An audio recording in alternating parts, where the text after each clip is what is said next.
ప్రాజెక్టులు నీటి జలాలపై బీఆర్ఎస్ చేసిన విమర్శలకు కాంగ్రెస్ కౌంటర్ ఇచ్చింది. పాలమూరు రంగారెడ్డి సోర్స్ పాయింట్ ను జూరాల నుంచి శ్రీశైలంకు ఎందుకు మార్చారో కేసీఆర్ సమాధానం చెప్పాలని ఎంపీ చామల అన్నారు.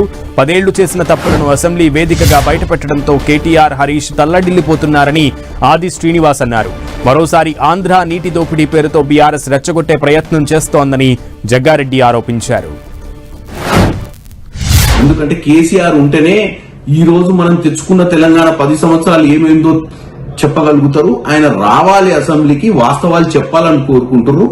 కాబట్టి ఇద్దరు బావబామరులకు ఒకటే చెప్తున్నా, పొద్దున్న లేస్తే అబద్దాలు చెప్పడమే మీ హక్కు లెక్క తెలంగాణ ప్రజలు తప్పుతో పట్టిస్తారు. వాస్తవంగా ఇప్పటికి కూడా పాలమూరు రంగారెడ్డి ప్రాజెక్టు మీద గానీ, కృష్ణా జలాలు 299 టీఎంసీల మీద గానీ, కాళేశ్వరం మీద గానీ, తుమ్మిడట్టి నుంచి ముడిగడ్డకి ఎందుకు వచ్చిందన్న విషయం మీద హరీష్ రావు ఇప్పటికి కూడా కాన్ఫిడెంట్ గా తెలంగాణ ప్రజల్ని ఉద్యమ సమయంలో ఎట్లయితే తప్పుదో పట్టించారో అదే విధంగా ఈ రోజు కూడా పవర్ పాయింట్ ప్రజెంటేషన్ పెట్టి అవాస్తవాలను చెప్పి నిన్న మొన్న చెప్పినటువంటి వాస్తవాల పక్కతో పట్టించే ప్రయత్నం చేస్తున్నారు.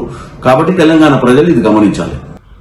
గత 10 ఏళ్లలో వాళ్ళు చేసినటువంటి నిర్వాకాన్ని అసెంబ్లీ వేదికగా కృష్ణా జలాలలో దోపిడీ, గోదావరి జలాల్లో దోపిడీ కండ్లకు కట్టినట్టుగా చెప్పినటువంటి ఆ స్పీచ్ విన్న తర్వాత ఆగమైపోతుంది వాళ్ళ కుటుంబం చెప్పడానికి.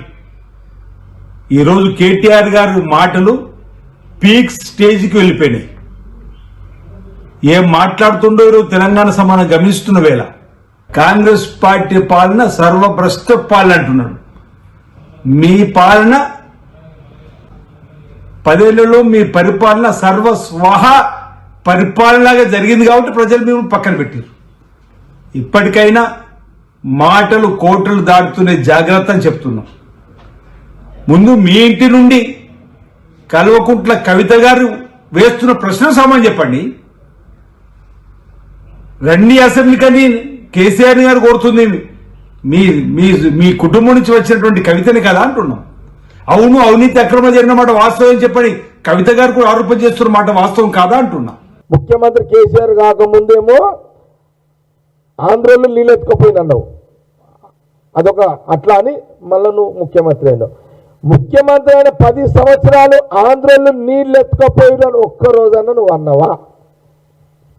ఆ రోజు ఆ 10 సంవత్సరాలు నువ్వు ఇరిగేషన్ మినిస్టర్గా, మీ మామ కేసీఆర్ సీఎంగా 10 సంవత్సరాలు ఆంధ్రలో నీళ్లు దోపిడీ చేస్తున్నారని ఒక్కరోజన్నా నువ్వు అన్నవా హరీష్ రావు?